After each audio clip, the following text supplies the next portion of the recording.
Remember Ketanji Brown Jackson's immortal words at her Supreme Court hearing? They asked Certainly. her to provide a definition for the word woman. She said, I'm not a biologist. Well, I am a biologist. And I can assure our listeners we know who is a man and who is a woman. There's no confusion about this.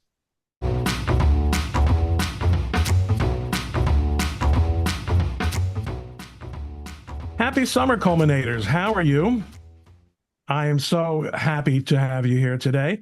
I want to welcome back to the program Patrick Hahn. That's Patrick D. Hahn. If you look up Patrick Hahn, you just might get a conductor. Um, we had Patrick on a little while ago to talk about his book, The Day the Science Died, COVID Vaccines and the Power of Fear.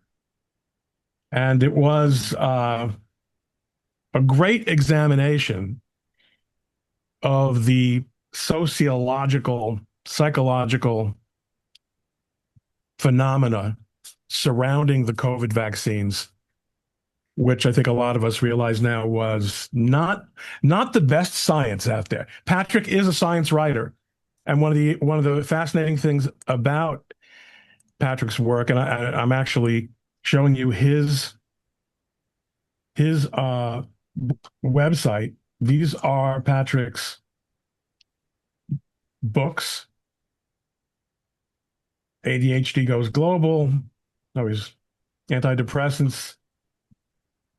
But the thing about if you talk, when you can see when we talk to Patrick, he's not one of these. This man does not wear a tinfoil hat. Okay, I didn't ask him to just take it off for the podcast. These are really thoughtful, serious books, but written by somebody who's been writing about science for decades and who has his common sense hat on. And guess what's if there's anything worth discussing in the common sense category these days, it's transgenderism. And he's got a book that came out in June, Irreversible: The Rise of Sex Change from Fringe Subculture to Multi-Billion-Dollar Industry, a civilization devouring its children. And again, this is at patrickhahn.net. Patrick, welcome back. How are you? Great. It's great to be here.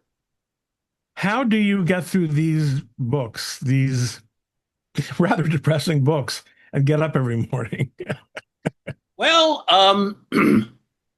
I have never attempted to. I was trained. I don't consider myself a scientist, but I was trained as a scientist.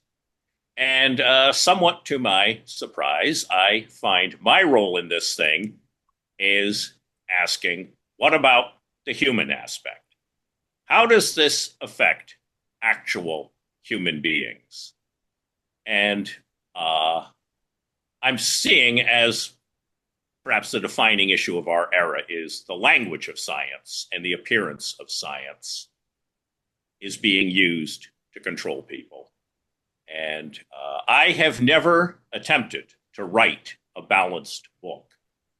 I choose topics for which, in my humble opinion, there is a crying need for a balanced debate. And on the transgender issue, I was maintaining strategic radio silence on this particular subject until my book came out. You know the old adage, if you strike at a king, you must kill him.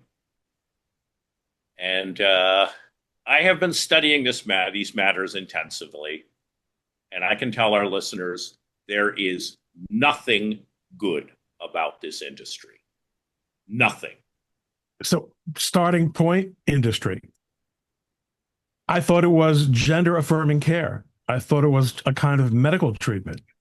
Yes. Well, life saving, gender affirming medical care is none of the above. It is not life saving, it is life destroying. It is not gender affirming, it is gender denying. It is not care, and it is not medicine. Just because something uses the materials and methods of medicine, that does not make it medicine. If you clobber somebody over the head with a frying pan, that doesn't make you a chef. But in fact, but it's not merely, if you do that, if you clobber someone over the head with a frying pan, chances are you're not trying to fool anyone about your intentions. It seems that the purpose of using this medical terminology and medical framing is to I mean, I don't think I'm adding any particularly great insight here, is to add legitimacy to this business, as to this industry, as you call it. Let's talk a little bit about. I mean, I think most of. I mean, my first exposure to the idea of transgender surgery was Renee Richards, Mm-hmm. but who was a tennis player in the 1960s, who traveled to Scandinavia, right, Mm-hmm. to get what was at that time leading edge treatment to change. It was what was his original name? It was Richard Raskin. Richard Raskin. Yes. Oh boy. So this goes back a lot further than that, though, doesn't it? Yes. Well, the proponents of this cult love telling us uh, transgender people have always been with us. Now, this is a field of endeavor that is characterized by ever shifting goalposts, ever shifting definitions of words. Um, so, depending on how you define transgender, the statement transgender people have always been with us may even be true. The anthropological literature is replete with examples of societies in which a tiny number of men or boys dress as women uh, and present as women, sometimes even going to the extreme of having themselves castrated. Guess what?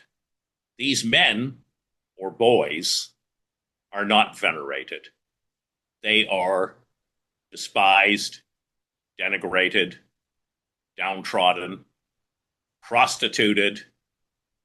And now our society is manufacturing cases of this condition on an industrial scale.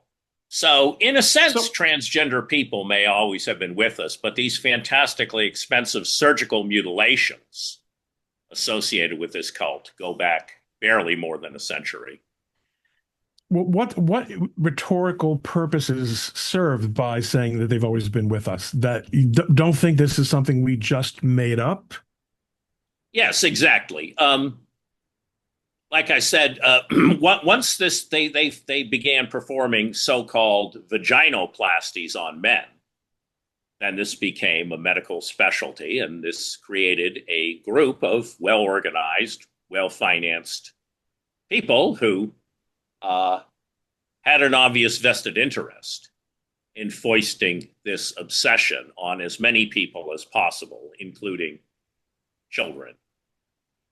The transgender child was a stroke of marketing genius. Without that, what would be left of this movement? A few creepy men with a fetish for dressing as women and a castration fetish. What did psychiatry say about people with this fetish 50 years ago? Spoiler alert, they're not born that way.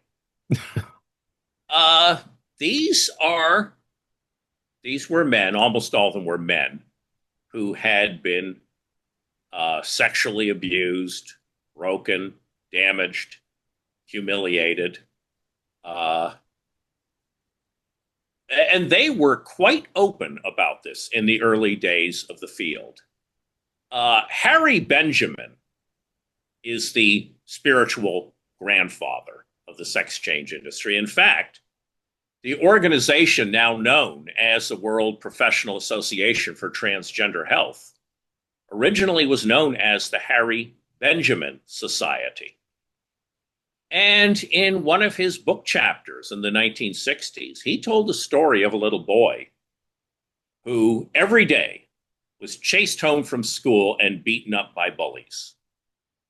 And when the boy's father found out about this, he took decisive action and he would administer another beating to the boy for not fighting back.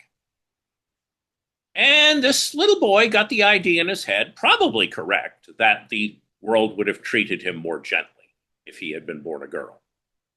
And he began fantasizing as a girl and dressing in his sister's clothes, and was able to achieve some flight, some measure of temporary relief in this fantasy flight from the real world. And the sister, God love her, I'm sure she had the best interests in the world. She had the best intentions in the world, enabled him in this behavior. And he grew up and he began and he demanded sex reassignment surgery. John Money was the spiritual father of this field. And in the 1970s, he wrote in a paper that these were men who had been abused physically and sexually as boys, and specifically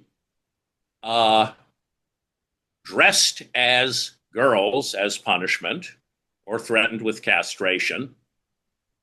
And Susan Bradley, she was a clinical psychologist, she found a reciprocal pattern among so-called transgender men, women who wanted to become men. They had domineering and often cruel and abusive fathers. Many of these girls had been sexually abused by their fathers, who also encouraged them to take up traditionally male pastimes. Many of these girls reported late onset of menstruation and scant or irregular menstrual periods. Is any of this a surprise? Why wouldn't a young girl growing up in such a toxic environment wish she had been born a boy instead of a despised and denigrated girl? What's the relationship between transsexuality, transsexualism, and homosexuality? I didn't get into that in the book, but it's obvious to me the two conditions intergrade into one another. Many individuals who identify as homosexual at one point in their lives later identify as transgender, or vice versa. Both conditions are common sequelae of child sexual abuse. I know it's illegal to say that in public, but it's true. In 2015, the Supreme Court upheld same-sex marriage. And at that point, the gay rights lobby had gotten everything they demanded.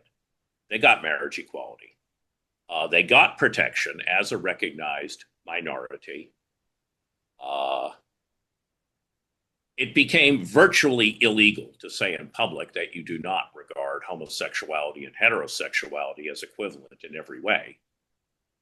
And they were just going to fade into the background, right? Because they're just like everybody else, except for this orientation, which A, is as innate and immutable as blood type, and B, which is of no more consequence than preferring Pepsi over Coke. So they're going to fade into the background, but that didn't happen. Every single gay rights organization immediately dived headfirst into the transgender sewer. And gay rights became LGBT. And now it looks like the whole thing may go over a cliff. And well, I'm sorry, I didn't mean to interrupt. I didn't know that hand was coming up. You and I discussed very briefly before we came on. I mentioned to you that my wife, Jane Coleman, Mhm. covers a lot of these issues as they come up in education. Uh, and we have observed recently that it seems that perhaps the high watermark of trans how should I put it trans influence Mhm. on culture and politics and law may have been reached. Maybe people are getting a little bit tired of it. Yes. Who's behind this though? I mean, if you tell me that there is a cadre of people making money from these procedures, I Mhm. get that. People do Mhm. terrible things for money. So that's obvious. That explains a lot. But what's with the high school guidance counselors and the high school library? Why so many librarians? What's going on? Why are did you come to understand any of this business? Well, it's been kind of scary how easily people would go along with something that was just clearly nonsensical and self-refuting from the beginning. Uh, I see just the other day, the UK Health Secretary James Murray, who was on record as saying women can have a penis, now was on television and saying he changed his mind. His views have evolved. Well, no, he didn't change his mind. He knew all along that was a Right, lie. We right. knew he was lying, and he knew we knew he was lying. This is just somebody who will say anything to advance his short term political interests. This is the kind of man C.S. Lewis had in mind when he talked about men without chests. Wimps. Yes. You talk about men, but it seems that a very, very large percentage of, well, actually, before I ask that question, I want to go back to the schools. What did, in the course of writing this, did you come to any come to learn anything about why it is that the schools are so, in the United States, why this is such a thing among the social workers and the guidance counselors? It's become such a Well, battleground. it's part of a larger problem. We're now in the stages of late empire with our rulers looting the commons. Uh, in times past, our rulers may have done things that were cruel and stupid, but they wanted a strong nation. Some of the ways they went about it may have been misguided or wrong, but they wanted a strong nation. They don't want that now. I don't think the 1%, and when I use the term 1%, it's a figure of speech. It really means the 1% of the 1%. But I don't think the 1% even care about their fellow 1%ers anymore. I think they're just as atomized and isolated as the rest of us. I don't think they care about anything except maintaining their own privileged positions and maybe passing those privileged positions on to their children if they have any.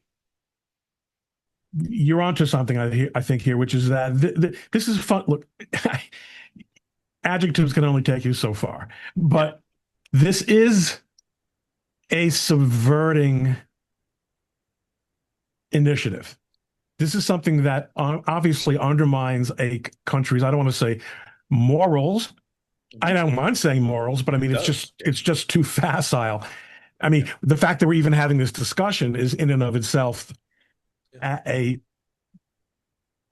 an acceptance of the fact that we're talking about something that traditional morality would have no truck with. In fact, speaking of that, I mean, at what point does the medical profession decide we're going to be cool with this? Yeah. Well, the I think part of it is the student loans.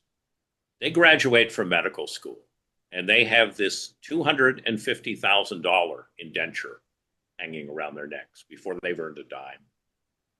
And of course, they've many of them have put off starting families, buying houses, and they want to purchase all these luxury goods that they feel entitled to. And of course, I mean, nobody gets the initials MD after her name without being really, really good at telling those above her what they want to hear. And yeah, that's how they can get up and talk about how poisoning children with puberty blockers and wrong sex hormones that affect every system of the body is care. Well, let's talk. I mean, the name of your book is Irreversible. So explain. You're now sort of coming onto the nature of this so-called gender affirming. By the way, when you affirm something, you are corroborating its truth, right? Right. On what basis does a medical professional decide what the truth is in this gender affirmance process? Yeah. Well, as I stated in the introduction to my book, the whole field is based on lies. And what starts out based on lies ends in total incoherency. The practitioners of this art tell us with a straight face that transgender women are women. And in the very next breath, they tell us these individuals, quote unquote, need fantastically expensive surgical rearrangements of their sex organs and the rest of their bodies, as well as poisoning by wrong sex hormones, and then treatment for all the complications induced thereby. Now, for what purpose? Presumably, this is to make their bodies resemble women's bodies. But if these individuals be women, then by definition, they must already have women's bodies. This is what happens when you base your entire position on a lie. The whole knot just comes undone when you try to pull it tight. That might be a little bit too close of a metaphor. The Cleveland Clinic announced last month they were getting out of this business for children. Texas Children's Hospital announced in May that they would end pediatric gender affirming care and create a detransition clinic. What were they? Do you have any understanding of what they were being threatened with by the DOJ, and to get to that point? Yeah, well, they won't. Medicaid and Medicare won't reimburse us anymore. That's the biggie. Now, states have passed laws against doing these things to children. This is a matter that's going to be decided on the state level. And they're already planning their exit strategy. If, in the unlikely event, somebody who identifies as transgender is listening to this, I have to tell you, these doctors giving you these drugs you think you need to live, they will wash their hands of you. They'll walk away and they won't worry about you again. And as for the rest of us, I'd like to know, are we going to let them get away with this? I have contacted the state attorney general of Maryland and asked him to investigate the possibility that these procedures violate existing laws against child abuse. It's perfectly obvious to me they do. He has not gotten back to me. But I can tell you, you're not holding your breath on that one. I can tell you his professional counterpart in Texas has already issued an opinion to that effect. Yeah, we should not let these people walk away. Remember during the COVID pandemic, Professor Emily Oster, well, after the hysteria had receded, she wrote this essay in The Atlantic. And first, after describing how she taught her 4-year-old son to bully little girls in public spaces, then said, "We need a pandemic amnesty." And when their side had the upper hand, there was no talk of mercy.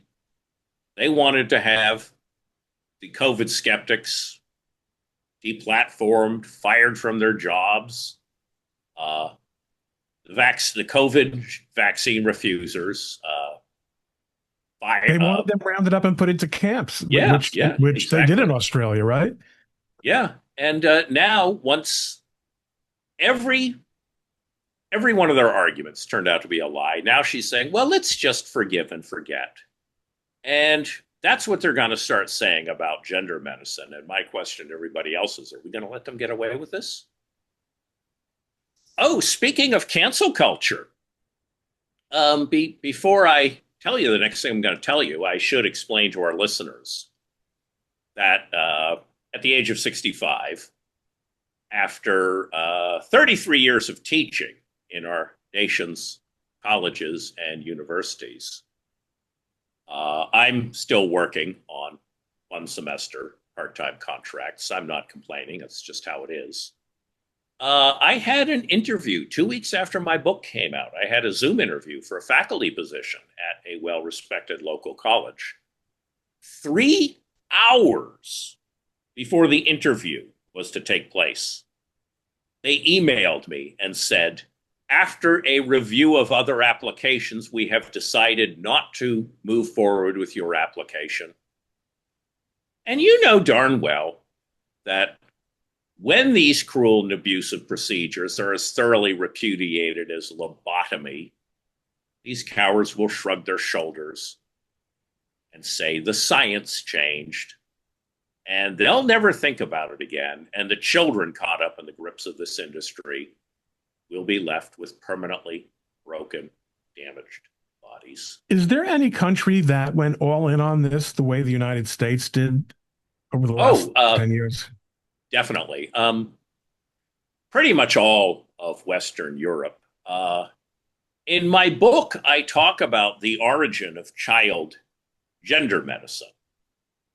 Now, in which began in the Netherlands, and they did a study of this was back in the 80s. All the adults that had passed through their gender identity service, and well, all the ones they could find, as is usual, the quality of the evidence base was garbage.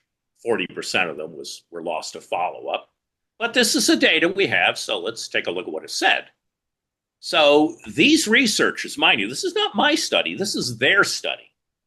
They were unable to identify any measurable improvement in psychosocial functioning in these people. So instead of saying, "Whoops, I guess the whole thing was a big mistake." I mean, something that we didn't really address, but which is really the premise of what you're saying, is that these procedures were argued for on the ground that failure to do them would result in inevitable suicide and on lifetimes of unhappiness among people who don't have them done. Yes, absolutely. And they were unable to demonstrate any objectively measurable improvement in psychosocial functioning in these individuals. But not in the institutions that profited from, I mean, nothing more better for your psychosocial health than a nice vacation or a swimming pool that you paid for by cutting off somebody's genitals. Sure. So instead of saying, "Oops, guess the whole thing was a huge mistake," and shutting down the industry, they said, "What if we corral them into the gender identity clinics while they're still children?" Even though these same researchers readily acknowledged that the overwhelming majority of gender confused children do not grow up to be transsexuals, as they were called in those days. So, usually in medicine, they establish the safety and effectiveness of a procedure in adults before trying it on children. Here, it was found to be totally ineffective in adults. So then they said, well, let's do these things to children. So I want to throw up. I mentioned I don't want to throw up. I mean, I'm actually reading your book, I did kind of want to throw up, and I mean that in the nicest possible way. Uh, I mentioned, that my wife Jane writes about this for Legal Insurrection. This was 2 years ago. Yes. NHS science doesn't support gender affirming medicine. Dr. Hilary Cass. The Cass report was apparently a big turning point in the UK, and it seems that somehow the political forces that you would have expected to have been successful in pushing back against it were not ready for it there. I can't imagine. I mean, the UK has not been known for political frankness in the last few years, or openness. But apparently, this really resulted in some real differences in some real policy changes. This had already come out when you wrote the book, so you must have had Yes. some Oh, yes, insight. yes. I read the report, all 500 pages or whatever it was. And I mean, one of the astonishing things that I learned from reading Jane's article, I'm not going to pretend I read the Cass report, uh, Uh, was that this really was garbage science. That in other words, the justification for this was simply fell way short of what would normally be required for clinical outcomes, or to recommend or approve of procedures and medication in any other field of medicine. yeah, well, that report makes fascinating reading. Now, the part I found most interesting was who are these children who attend the gender identity clinics? And that ties into a question: how do they get children to agree to something that is so obviously inimical to their best interests? Well, they operate much the same way child molesters do. Most victims of child abuse are not held down, child sexual abuse are not held down kicking and screaming. So, how do child molesters get these children to go along with something that is so obviously against their best interests? Well, they target abandoned children, neglected children, abused children, children with mental problems, children suffering from anxiety, depression, autism. All of these categories are overrepresented among victims of child sexual abuse and also among so-called transgender children. Oh, and like child molesters, they say, this is our little secret. Don't tell mom and dad. Yes, and this is something that again comes up in the school context, and it's now up to the Supreme Court. Can a school prohibit, or can a district prohibit a school, or can a school prohibit a teacher or a guidance counselor from informing parents that they are parties to a child's transitioning process in school? These are huge issues. It's just amazing that you need a Supreme Court to to weigh in on what would seem to be such obvious questions of human existence. Yeah. Yeah, I've listened. In my book, I have testimonies of women and men, good, kind, caring, decent people who have lost husbands, sons, daughters to this cult. It's just heartbreaking. We don't need to seek a middle ground. We need to shut this industry down. There's just nothing good about it. Well, the problem, I think, Patrick, is that it has America and what, liberal societies have this really strong inclination to be tolerant and to be kind. Mm-hmm. I'm involved in a case with a trans lawyer as an Mm-hmm. adversary, and I've been confused about whether to say his or her. Mm-hmm. I was admonished twice by the court by using the wrong pronoun unintentionally, Well, as you it mean happened. usually the correct pronoun. Well, no, I even tried to use but the person didn't want to be he or she wanted to be they. Oh, And well, as a lifelong native English speaker, yeah. I find that more like if you want to pretend to be a girl, I don't, it's really not my problem, and I'll call you she. But if you want to pretend to be multiple people, Mhm. I'm just looking at one person sitting there. This, and I realize I was told off the record by one of these judges, you're you're going to get in trouble in this court if this keeps up. So you can't even really have the conversation in many contexts because of this inclination towards kindness, which is really not a kindness at all. Yeah, I discuss in the introduction of my book. I said I'm using the word sex and gender in their Yes, original senses, right.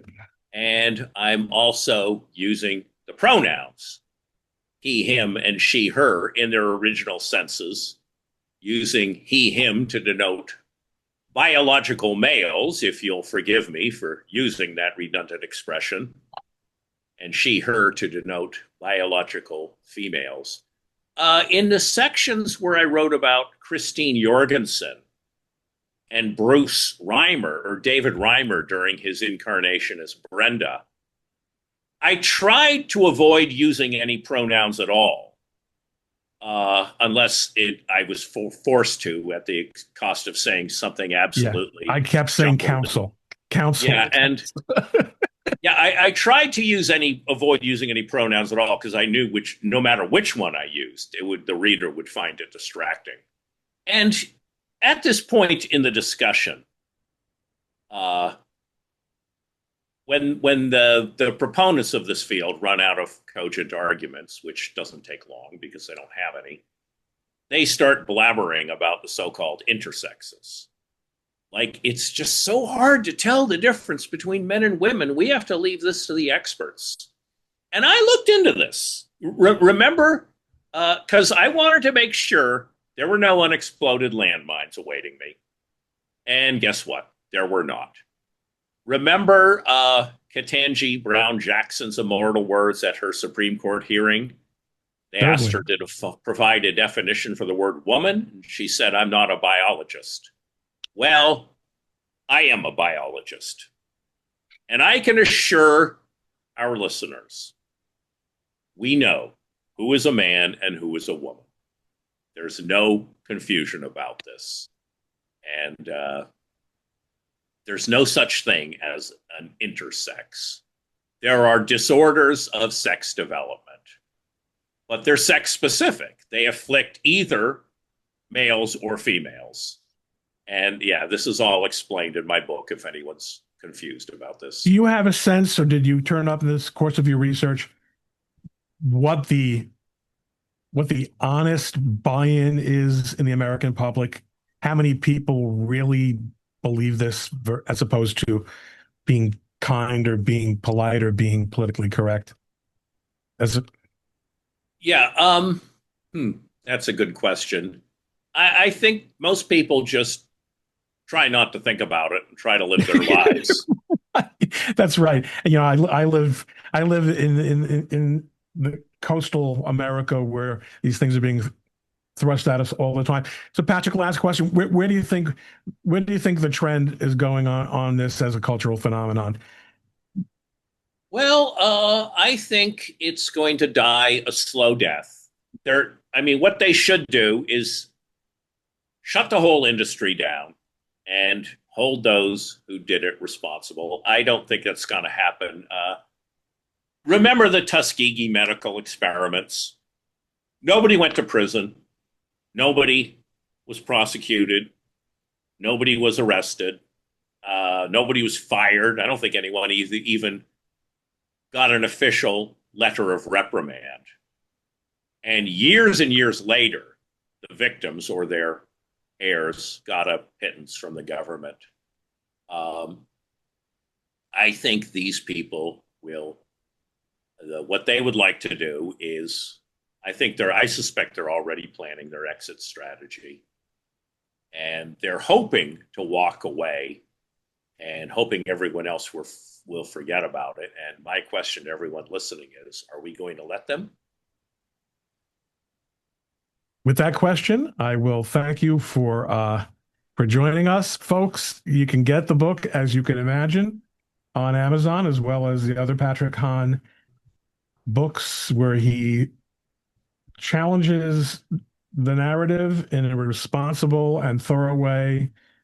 No tinfoil required, as I said. Patrick, great seeing you again, and Likewise. we'll culminate again soon. Okay. See ya.